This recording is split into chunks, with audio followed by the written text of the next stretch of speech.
The 1920s was the first decade to truly have an image. Indeed, the 20s had many images.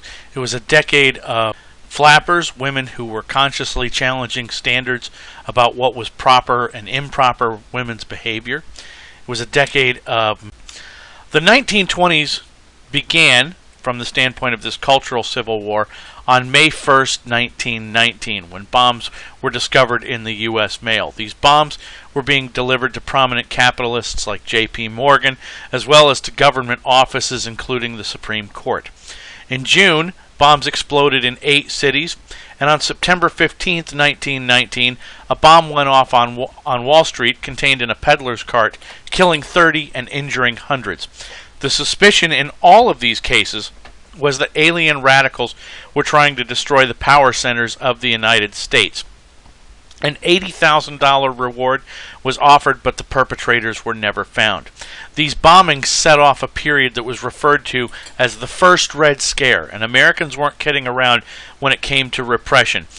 An alien in in Indiana said, quote, "The hell with the United States," and he was shot and killed, and a jury found the suspects not guilty.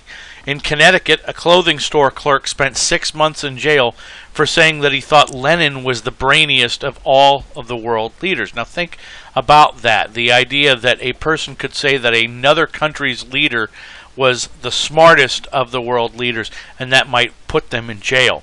In November of 1919, members of the American Legion attacked the Hall of the Industrial Workers of the World and lynched one of the IWW leaders.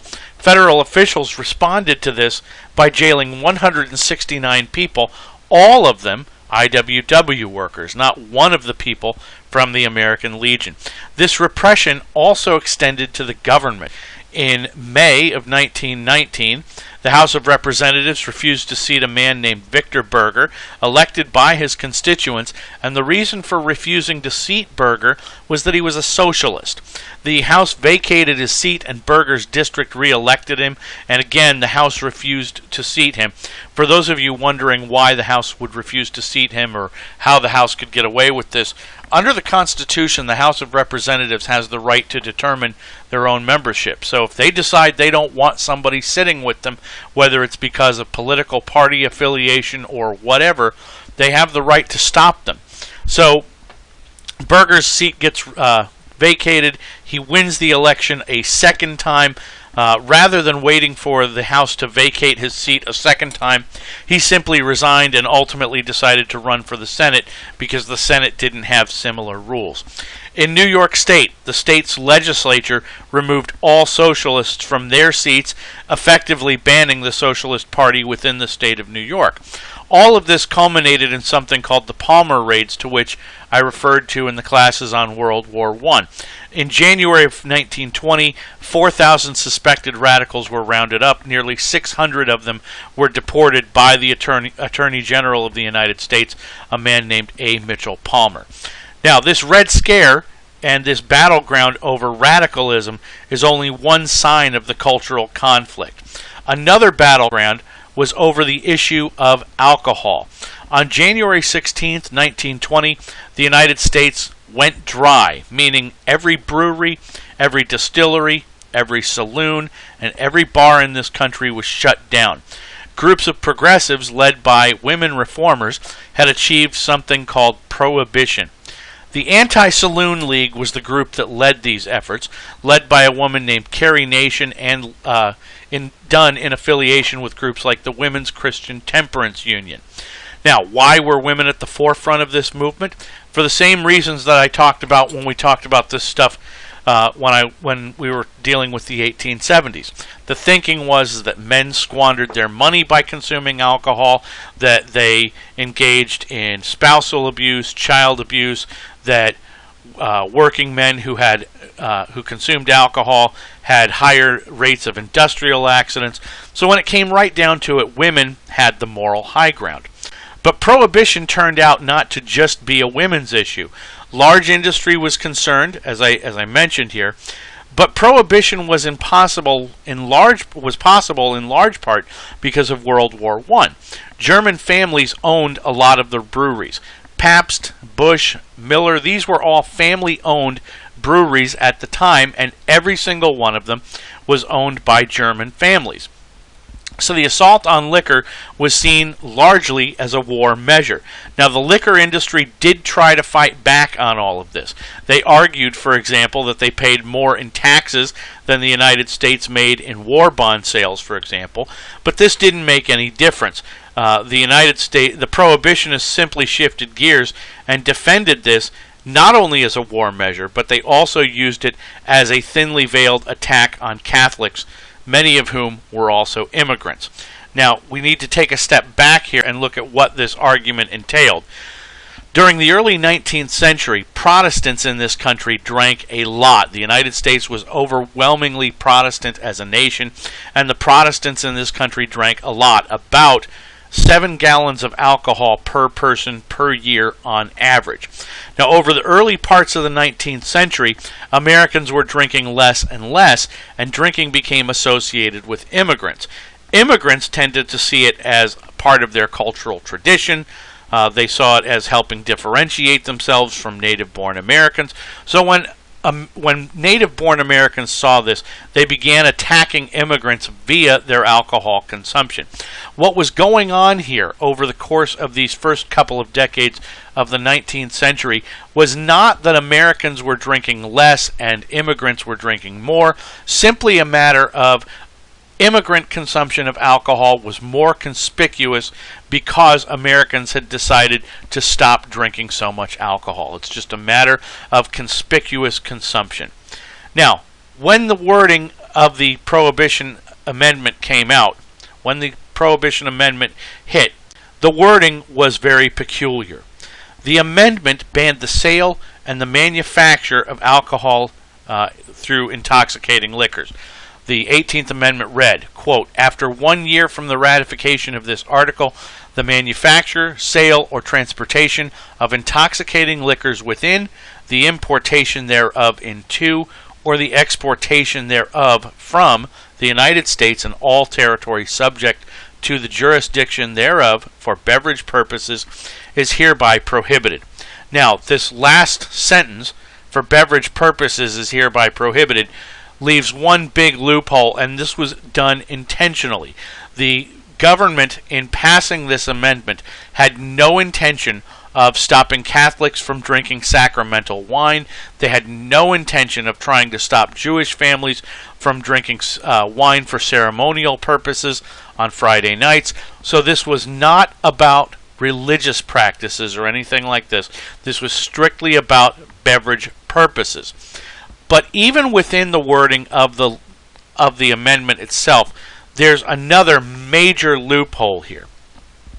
Since it banned the sale and manufacture of alcohol, there was nothing in the law about banning the possession of alcohol or the consumption of alcohol. On top of this, for many people who were trying to fight the Prohibition Amendment for the next decade, the wording sounded as if it applied only to distilled beverages. However, Congress's interpretation is that it meant beer and wine as well as distilled beverages. Now, the people who advocated prohibition, who favored prohibition, thought this was going to be very simple, that Americans are law-abiding people, that we tend to obey laws out of sheer patriotism. So they simply thought, we've got a law on the book, Americans will obey it. So, when it came right down to law enforcement, the government hired a grand total of 2,500 agents to actually enforce prohibition laws.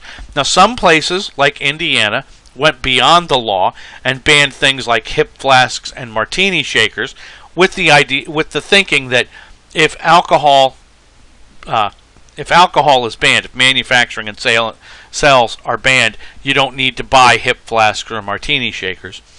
It didn't matter. The government spent a grand total of $5 million on law enforcement, when one contemporary economist argued that the cost for prohibition to be effective would have been $300 million worth of governmental spending. So the government didn't come close to spending enough to make this law effective. Now, as far as how effective law enforcement actually was, The answer is not terribly effective. In New York City, for example, 7,000 people were arrested for violating this prohibition amendment, but only 17 of the people were convicted because, again, the law stated that the sale and manufacture of alcohol was prohibited, but New York City police officers arrested people who were consuming alcohol, people who possessed alcohol, and that simply didn't fall under the guidelines of being illegal. Agents who entered the 21 Club to search for alcohol were fired. In 1925, a number of northern states passed laws banning police from enforcing prohibition. And if you want to look for a modern parallel to this, we can use immigration law and the ideas of sanctuary cities as a sort of rough parallel. Today, a lot of so-called sanctuary cities, and even a number of cities that aren't sanctuary cities, argue that immigration restrictions are a matter of national law, and if the United States really is serious about enforcing immigration law, then Immigrations and Customs officials can go out and enforce the law, and Border Patrol officials can enforce the law, but local police have other things to do, and local governments cannot be spending all of their money and resources on enforcing a law like immigration law. Same thing is going on here in 1925 with a number of northern states saying, well, prohibition is a national law. If the government wants to enforce it, then the national government should be the ones spending the money. As for us here at this local level, we don't have the money. We've got other things we need to do, so we're not going to be the ones enforcing it. So, it's really tough to enforce here. It's not enough money is being spent. So what is the effect of prohibition on drinking? Well, at first, the death rate from alcoholism dropped by 80%. So for many people, it looked, well, this is a good thing. We've got something that's working. But other health problems soon arose as a result of people drinking contaminated alcohol or alcohol that was not prepared properly. For example, 50,000 people went blind from drinking what was called bathtub gin that's just kind of produced in mass quantities in these big tubs with no oversight into the processes, no oversight into the ingredients or anything like that. Another 50,000 people died from drinking this contaminated alcohol. Paralysis was widespread from drinking contaminated alcohol. One buyer of alcohol, to give you an idea of how bad this was, he was concerned about the reports of all of these contaminants and sent some of the alcohol he had purchased to a lab to have it analyzed to make sure that it wasn't something bad. When the report came back, the lab sent along a note telling him, "Congratulations, your horse is pregnant." Now, for those of you who don't get what this means that what he had actually sent was essentially horse urine, and this was sold to him as alcohol. Now, people turned to bootlegging to make money, and there was lots of money to be made in bootlegging. Al Capone's organization, for example, made $60 million per year throughout the 1920s on illegal manufacture and sale of alcohol. Cleveland, Ohio had 1,200 legal bars before Prohibition, but afterward 3,000 speakeasies or illegal bars operated in Cleveland. So tons of alcohol was being moved through the nation's cities. So what difference did Prohibition make in American life? First, because of the ease of manufacture of liquor, the United States changed from a nation of beer drinkers for the most part into a nation of hard liquor drinkers. That's again, just a matter of manufacturing and what's actually available. Beer is actually fairly difficult. It's labor intensive to manufacture unless you're doing it on a large scale like those breweries were doing. So this is going to change here. It's a nation of beer drinkers before, now it's a nation of hard liquor drinkers. Secondly, Prohibition fostered massive political corruption and contempt for the law. Since you had groups like Capone's that were making and moving large amounts of alcohol, since you had large numbers of illegal bars that were operating, it was necessary to actually have the police looking the other way. In places like Chicago, literally half of the police force was on Al Capone's payroll, so it should not be a surprise that there was a massive amount of corruption here. And yet, Prohibition remained the law of the land. It could not be enforced. It bred all sorts of contempt. But at war is the issue of rape. The era occurred in places like Rosewood, Florida. It's become much more famous courtesy of a film that was made about this in the 1990s, I believe. There were 150 African American residents in Rosewood. There were rumors, which turned out to be untrue, that an African American male had raped a white woman, and this spurred on an attack on the black community in Rosewood. When the violence was over, only one house in the black separatist movement was a man named Marcus Garvey. And Garvey led a mass movement called Pan-Africanism. Pan-Africanism. Garvey was originally from Jamaica, and he rejected any notion of integration, be it now or in the future, which immediately set him apart from Washington and Du Bois. He told his followers that many of the historical figures of the past, such as Jesus and other biblical figures, as well as many of the pharaohs in Egypt, were not white as they were portrayed in popular culture and portrayed by historians, but rather they were black. They came from areas that were populated largely by black people and people of color, so it made no sense, according to Garvey, that they would be portrayed as white.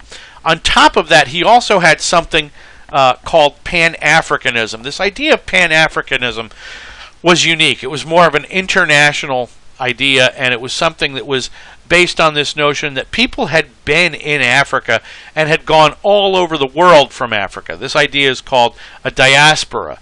And what Garvey was arguing with Pan-Africanism is that everyone in the African diaspora should be looking out for all peoples of African descent. It doesn't matter if someone is an African American, meaning they're from the United States, or they are an Afro-Canadian or an Afro-Brazilian, or they are of African descent and live in Spain or France or Great Britain, or whether they actually live in Africa itself. What he held through Pan-Africanism is that all people of African descent are facing the same problems and facing the same discrimination, so they should be banding together across international boundaries to support the freedom and liberty of all peoples of African descent. Now, to foster some of that sense, he also argued that people who were in that diaspora, for example, people who were in the United States and who were of African descent, he said they should revel in their African heritage and celebrate their African past. They should not downplay that heritage. They should not downplay or be ashamed of physical characteristics. They should celebrate those physical characteristics. In 1917, Garvey moved to New York and organized a group called the Universal Negro Improvement Association. And the goal of the Universal Negro Improvement Association was to at once create a separate the Universal Negro Improvement Association, according to Garvey, at one point had more than 1 million members. It was probably actually closer to 1/4 of that.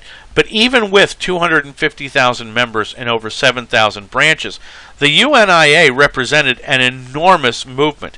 The UNIA opened grocery stores, restaurants, clothing stores, even operated a steamship line called the Black Star Line. And it's important to understand how this fosters separatism. Those grocery stores and restaurants and clothing stores, the steamship line, they were all operated by African Americans, and they catered to exclusively an African American clientele. So this was about setting up a separate economic enclave. He's not talking about, Garvey isn't, he's not talking about African Americans ultimately finding their way in the United States and becoming integrated into the social order. Rather, they're going to separate right now and create equality on their own terms within their own communities rather than wait for it. As you can probably imagine, this did not bode well for Garvey in terms of how the United States government approached him. They could not actually get him on any crimes or anything like that, and ultimately they wound up catching him on tax evasion. He wound up being found guilty of tax evasion and deported. But Garvey had proved that it was possible to mobilize the African American community around something that is the new Ku Klux Klan, a second Ku Klux Klan. The first Ku Klux Klan emerged after the Civil War leading whites in the South had organized a terror organization to prevent blacks from voting. But eventually the United States government passed the first anti-terrorism laws and suppressed this organization. By the time the 1900s rolled around, the Ku Klux Klan was almost non-existent. But in the 19-teens, a new Ku Klux Klan emerged, and there were two key factors in its reemergence. One was the film called The Birth of a Nation, which we've already discussed. The movie that portrayed former slaves running amok in the old Confederacy, raping and pillaging until this, quote, heroic Ku Klux Klan arrived to save the day. This movie invigorated the Ku Klux Klan, leading to an increase in membership. Another factor was the surprising savvy of this new Ku Klux Klan. Even though they only had a membership of about 3,000 and was thus a fringe group essentially, they hired an Atlanta public relations firm to promote them. And when the publicists were finished, the Ku Klux Klan had a membership of 5 million people. And the way they did it very simply was appealing to people's economic interests. If you signed up a member, you got a rebate on that person's membership dues. This turned out to be enormously successful. 16 U.S. senators were members of the Ku Klux Klan. This means roughly 1/4 of the Senate were Ku Klux Klan members. Or 1/5 of the Senate were Ku Klux Klan members. There were dozens of members of the House of Representatives. The Ku Klux Klan even inducted the president of the United States, a guy named Warren G. Harding, into the Ku Klux Klan in a ceremony that was actually held at the White House. If the Ku Klux Klan were viewed as a political party as opposed to a social organization, they would have controlled the legislatures of fully half of the states in the U.S. There were 48 states at that point. A man named David Stevenson. And Stevenson was pretty unremarkable before he joined the Ku Klux Klan. He had worked a variety of odd jobs and never really amounted to much. But when he joined the Ku Klux Klan, all of a sudden he found a way to turn the Ku Klux Klan into a way for next battleground is immigration. Immigration is this. Bartolomeo Van Zet, in particular, a series of acts that won battleground here in 1825 in Dayton, Tennessee, in a case known as the